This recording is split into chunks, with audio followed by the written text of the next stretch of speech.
चाहिए, पर एक से, मल्टी पार्टनर लव नहीं होना चाहिए। पार्वती जी लव करती हैं तो केवल एक से करती हैं, शंकर जी से करती हैं और समाज में अपने माता पिता के सामने घोषणा करती हैं, बरऊं संबुन्नत रहूं कुमारी, या तो अभी शिव से विवाह करूंगी या आजन्म कुमारी रहूंगी। ये लव होना चाहिए और टाल ठोक के होना चाहिए, बिल्कुल खराब नहीं है, लेकिन चोरी छुपे नहीं होना चाहिए, 10 लोगों से नहीं होना चाहिए, वो हमेशा खराब है। कानपुर के एसएन सेन विद्यालय के तत्वाधान में महाविद्यालय सभागार में मानस अनुशीलन का आयोजन किया गया। यह कार्यक्रम श्री सीताराम जी की वैवाहिक वर्षगांठ और श्री रामचरित्र मानस की 448वीं जयंती के अवसर पर आयोजित किया गया। इसमें विभिन्न कॉलेजों से पधारे छात्र छात्राओं ने प्रभु श्री राम के जीवन पर आधारित विषयों पर अपनी भावपूर्ण व्याख्या प्रस्तुत की। मानस अनुशीलन का आयोजन प्रबंध समिति के अध्यक्ष प्रवीण मिश्रा, सचिव प्रवीण सेन, प्राचार्य प्रोफेसर सुमन व राष्ट्रीय शिखर संघ के अध्यक्ष CA देव कुमार मिश्रा के डेरा दीप प्रज्वलन कर कार्यक्रम का शुभारंभ किया। चौथी भगत है कपट का त्याग करके हमारे को ध्यान करना। अगर आप कपट का त्याग करके हमें ध्यान कर रहे हैं तो वो चौथी भक्ति है। सर थोड़ा सा टाइम लेना चाहूंगा, बस वो है संतों का संग हो जाए। आपके जीवन में किसी संत का संग हो जाए तो आप प्रभु की भक्ति में लीन हैं। दूसरी भक्ति है प्रभु का प्रसंग सुनने का अवसर प्राप्त हो जाए। प्रभु का प्रसंग सुनने का पावन अवसर प्राप्त हो जाए तो आप एक प्रकार प्रभु की भक्ति ही कर रहे हैं। तीसरी भक्ति प्रभु ने कही है कि माता पिता और गुरु की निस्वार्थ रहित सेवा। अगर आप अपने माता पिता और गुरु की स्वार्थ रहित सेवा करते हैं, कोई भी स्वार्थ नहीं जुड़ा हो। नारी सुनसत कन्या समचारी इलहिनी को दृष्टि बिलोके जोए, इलहिनी को दृष्टि बिलोके जोए, ताहि बदे दुष्पाप न होए। भगवान श्री राम जी ने बाली का घमंड तोड़कर उसे स्वर्ग भेज दिया।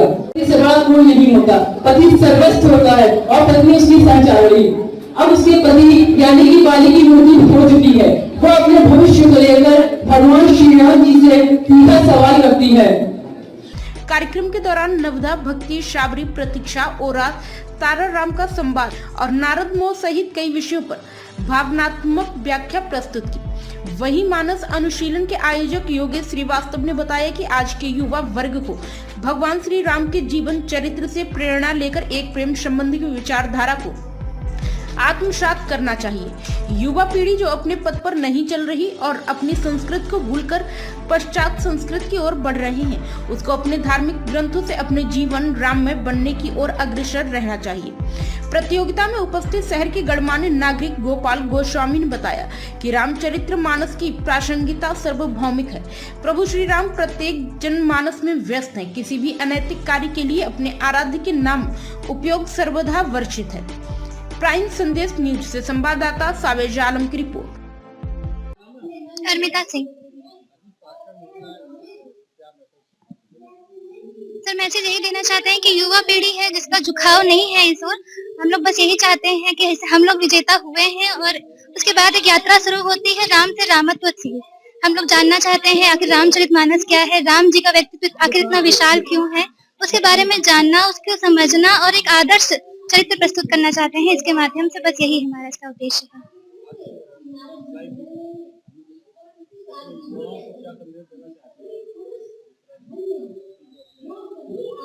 जिस तरह से जैसे सर ने अभी कहा है कि हाँ आजकल जैसे लोग मिलते हैं पार्क में और प्रेम का जो इस तरह से दिखाया जाता है तो वो चीज गलत है। अगर राम जी के माध्यम से हम उनके चरित्र को जानेंगे, उनके व्यक्तित्व को जानेंगे तो हम इस चीज को थोड़ा रोक पाएंगे। मुझे ऐसा लगता है सर प्रासंगिकता हम ही से होगी। अगर हम उसका रोज पाठ करेंगे तभी प्रासंगिक बनेगा। और अगर ये अभी जैसे कि कुछ विद्यालयों में पाठचर्या में शामिल कर दी गई है, अगर यही सारे विद्यालयों में हो जाएगा तो फिर बिल्कुल प्रासंगिक हो जाएगी। नमस्कार, मेरा नाम गोपाल गोस्वामी है और जी ये मेरा प्रथम वर्ष है। मैं पहली बार आया हूँ यहाँ पे। योगेश जी ये कार्यक्रम पिछले 11 सालों से अनवरत करवा रहे हैं जी। तो जैसा कि अभी प्रासंगिकता की बात चल रही थी कि श्री रामचरितमानस कितना प्रासंगिक है आज के जमाने में, तो देखिए आज जो समाज में अपराध बढ़ रहे हैं, देखा जाए तो उन अपराधों के लिए सभी के लिए कानून बने हुए हैं, लेकिन कानून से कभी भी अपराध रोके नहीं जा सकते हैं। कभी भी कानून से हम उसको सजा का भय तो रहता है, लेकिन जैसे हम फॉर एग्जाम्पल बताएं कि जैसे नो एंट्री में जाना जो एक अपराध है, कानूनन अपराध है, लेकिन जब देखते हैं कि कोई सिपाही नहीं है तो हम नो एंट्री में घुस जाते हैं। हम किसी भी अपराध को शिक्षा के माध्यम से ही बदल सकते हैं। जब श्री रामचरितमानस में वो भाव है कि हम देखते हैं कि हमको सिखाया गया कि भगवान हर समय हमको देख रहा है, अनवरत देख रहा है। तो जब तक ये भाव नहीं आएंगे कि हमको सजा देने के लिए कोई यहाँ पे देखे या ना देखे, कानून का भय हो या ना हो, लेकिन ऊपर वाला हमें देख रहा है, तो इसलिए हम कहेंगे कि श्री रामचरितमानस कल भी प्रासंगिक था, आज भी है और 100 साल बाद भी प्रासंगिक रहेगा।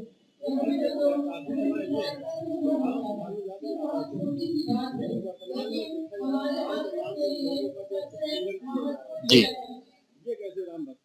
देखिए, जो भी उत्पीड़न कर रहा है वो उसको हम यही कहेंगे कि या तो वो अपनी जो है नेता नगरी चमकाना चाह रहा है, क्योंकि सी राम मैं सब जग जानी करूं प्रणाम जो जुग पानी। किसी दूसरे के अंदर जो भी जिसका हम उत्पीड़न कर रहे हैं वो उसके अंदर भी भगवान राम है। तो हमें ये चीज समझना पड़ेगा कि हम कैसे किसी को सजा नहीं दे सकते हैं। सजा के लिए कानून बना हुआ है, पहले हम अपना सुधार करें, फिर हम दूसरे के ठेकेदार बने।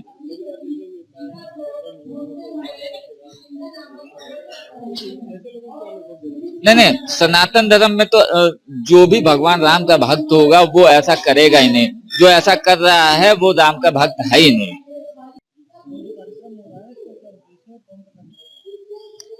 ये कार्यक्रम है मानस अनुशीलन।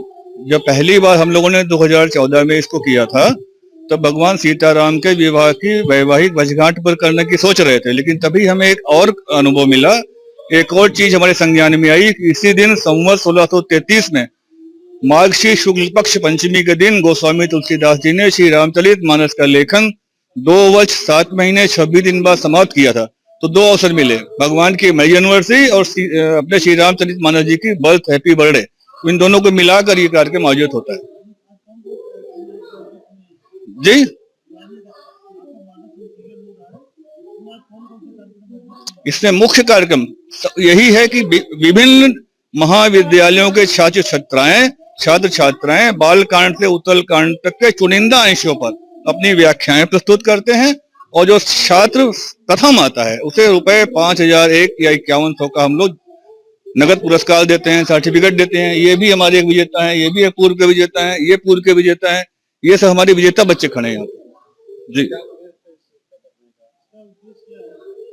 उद्देश्य ये है कि जो भारत की संस्कृति है, जो हम लोग के टाइम बताया जाता था हम सब भारतवासी भाई बहन है, उससे अब लव जिहाद तक पहुंच गई है। अब जो इस डिग्री कॉलेज के बच्चे हैं वो पार्कों में अनर्गल लव करते हुए पाए जाते हैं, तो हमारी संस्कृति का क्षरण हो रहा है।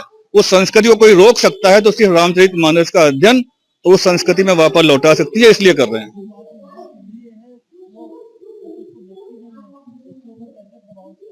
हम अपने कार्यक्रम के द्वारा लोगों में यही सचेतना पैदा करना चाहते हैं, ये जागरण लाना चाहते हैं कि वो मानस की ओर मुड़े। आज यदि हम मानस की बात कर रहे हैं तो हमारे पीछे हमारी माता जी हैं, तो ये माताओं का दायित्व है कि अपने बच्चों की पवित्रता, शुचिता, वैचारिक शुद्धता बना के रखें। और हमारा इस प्रोग्राम के माध्यम से, इस आयोजन के माध्यम से ये उद्देश्य है कि माताएं जगें, इसीलिए महिला कॉलेज में हो रहा है, और अपने बच्चों को मानस की ओर लेकर आए।